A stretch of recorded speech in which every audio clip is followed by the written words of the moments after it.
안녕하십니까. 무인이동체공학과 이승현입니다. 제가 발표할 논문은 Fully Convolutional Networks for Semantic Segmentation 이라는 논문입니다. 우선 논문에 대해 설명을 드리기에 앞서 제가 선택을 했던 Semantic Segmentation 이라는 태스크에 대해 간략하게 설명을 드리도록 하겠습니다. 세그멘테이션은 이미지에 대해 픽셀 레벨로 클래스를 예측해주는 그런 태스크입니다. 이 세그멘테이션은 시멘틱 세그멘테이션과 인스턴스 세그멘테이션으로 다시 구분을 할 수 있는데요. 픽셀 단위로 예측을 해준다라는 것은 똑같지만 시멘틱 세그멘테이션은 같은 클래스에 해당하는 값들은 모두 동일하게 예측을 해주는 반면 인스턴스 세그멘테이션은 같은 클래스라 하더라도 다른 객체라면 따로 구분하여 예측을 해준다라는 차이가 있습니다. 즉, 이 개, 고양이 이렇게 이루어진 이 이미지에 대해 시멘틱 세그멘테이션을 적용을 하게 된다면 이 개로 예측됐던 부분은 모두 한 번에 동일한 클래스로 예측이 되는 것입니다.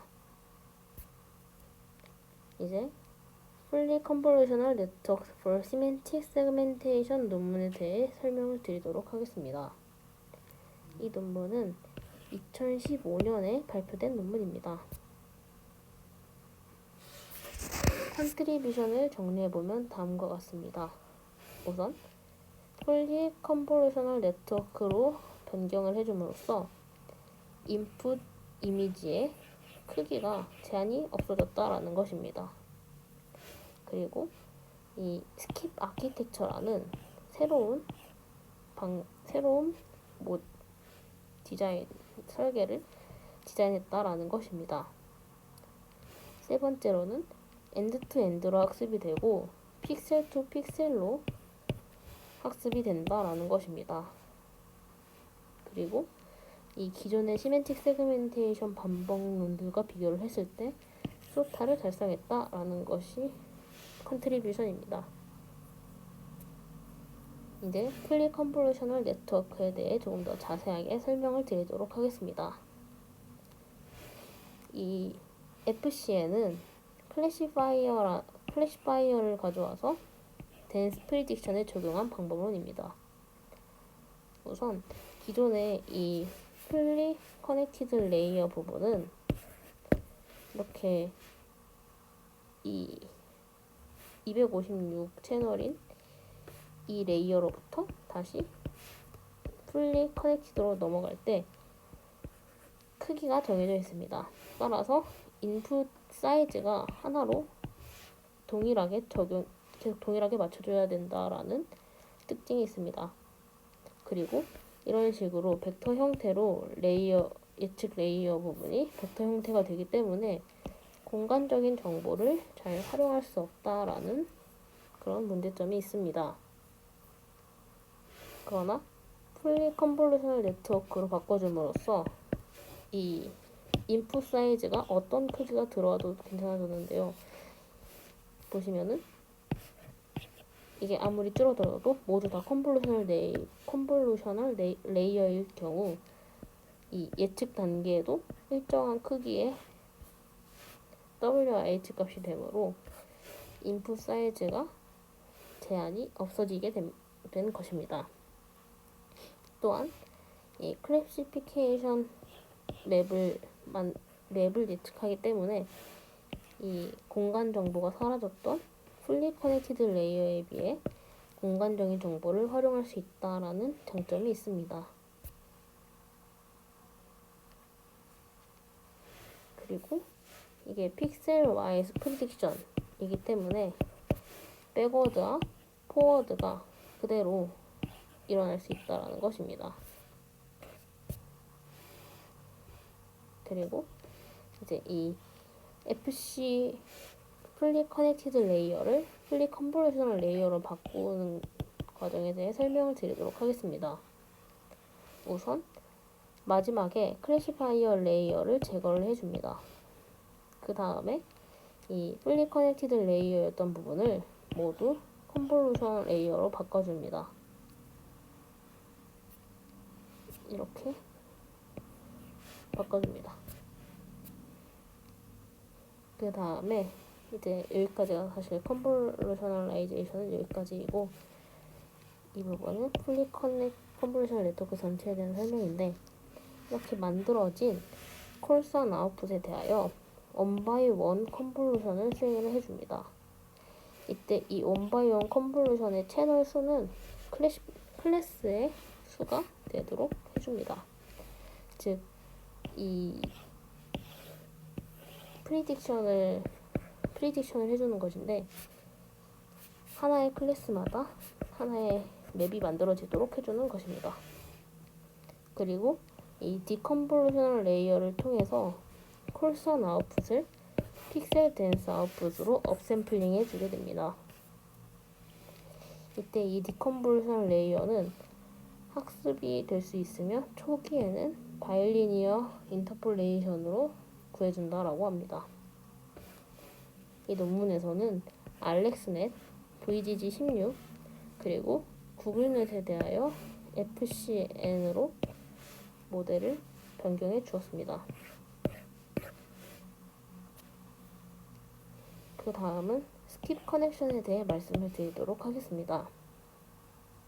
아까 말씀드렸듯이 이 예측된 값은 굉장히 딥 레이어에서 예측이 되기 때문에 콜스한 값으로 예측이 되게 됩니다.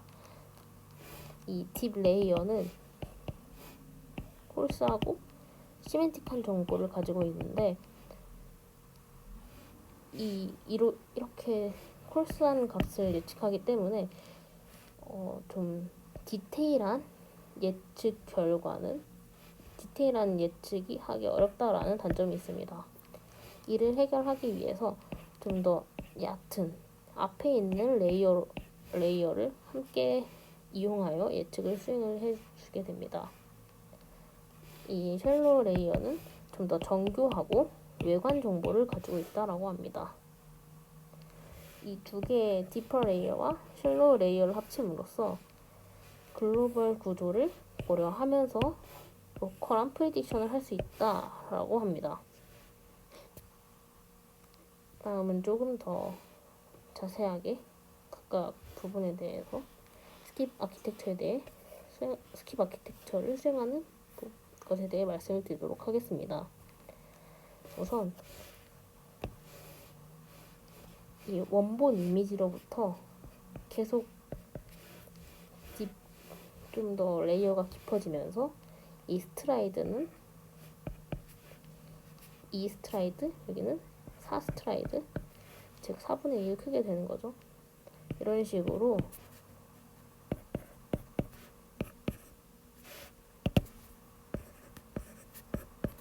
레이어들은 조금 더 작은 해상도를 갖게 됩니다. 이때 이 원본으로부터 32분의 1 크기가 된 다섯 번째 풀링 레이어에 대하여 원 바이 원 컨볼루션을 수행을 한 뒤 디컨볼루션을 32배 업샘플링을 해주게 되면 이렇게 FCN 32S가 만들어지게 됩니다. 그리고 이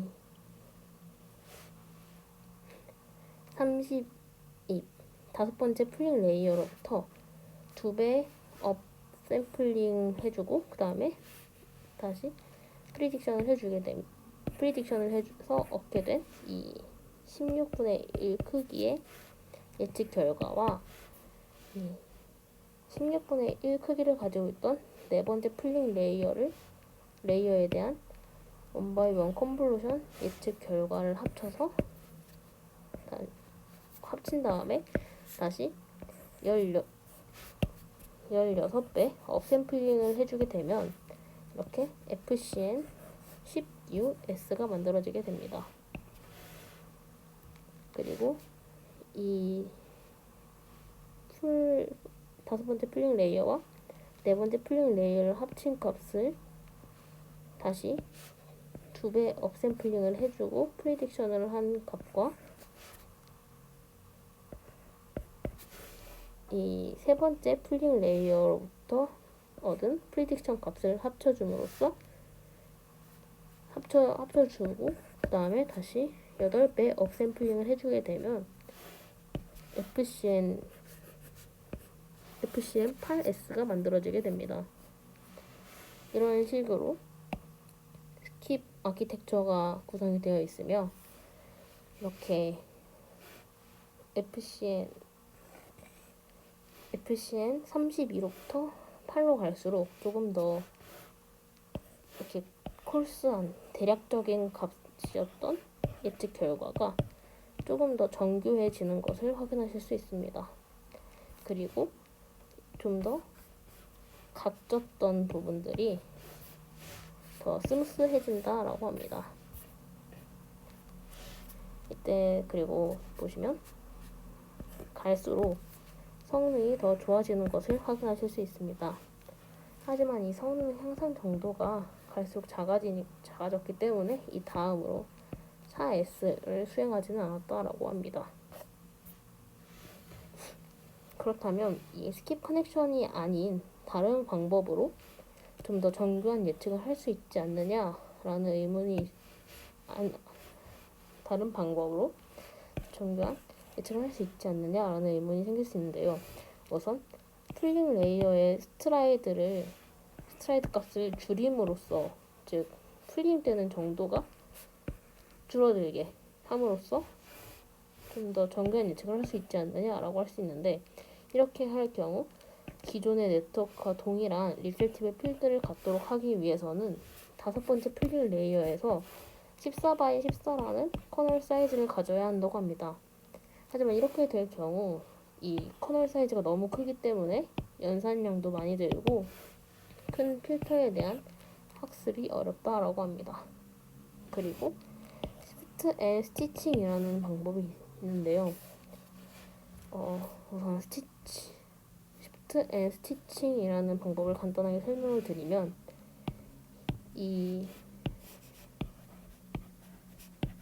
이렇게 예측된 빨간색 영역, 그리고 노란색 영역, 그리고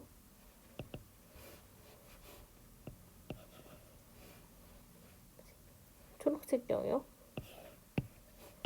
이렇게 예측이 된 초록색 영역,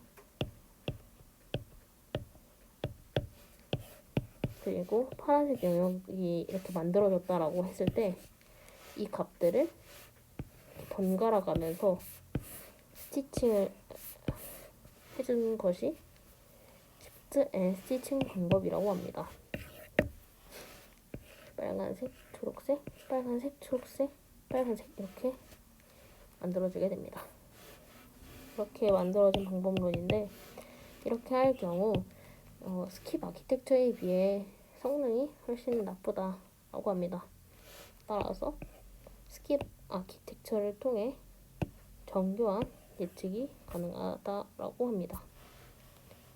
그 다음은 실험 부분에 대해 말씀을 드리도록 하겠습니다. 이 실험은 4가지로 평가를 하였는데요. 이 픽셀 액큐레시는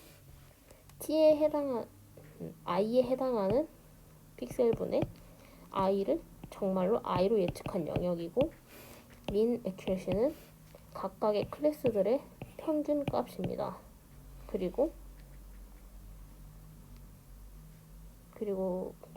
민 IU는, 여기서 이 IU가 IOU인데 intersection over union입니다.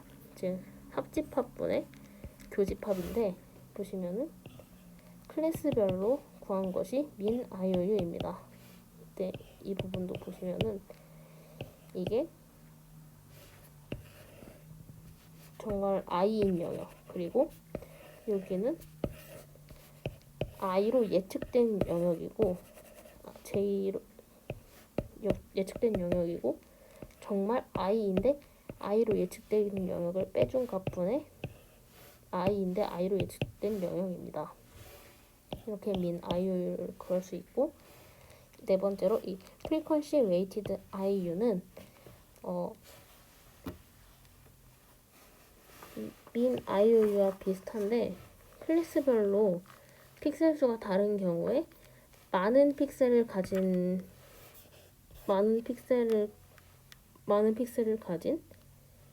클래스에 대해서 비중을 높여줄 수 있는 그런 매트릭스라고 합니다. 다음은 파스칼 VOC에 대한 실험 결과입니다. 이 파스칼 VOC는 21개의 클래스를 가지고 있으며 이 RCNN과 SDS, FCN8S에 대한 성능을 비교하였는데 이 RCNN은 잘 알려진 방법론이라서 선택을 하였고 SDS는 당시의 소타 방법론이었다라고 합니다. 전체적인 성능을 비교했을 때 FCN에서 높은 성능을 가진 것을 확인할 수 있습니다. 또한 정성적으로 확인을 해봤을 때도 이렇게 훨씬 더 FCN이 예측 결과가 좋은 것을 확인하실 수 있습니다.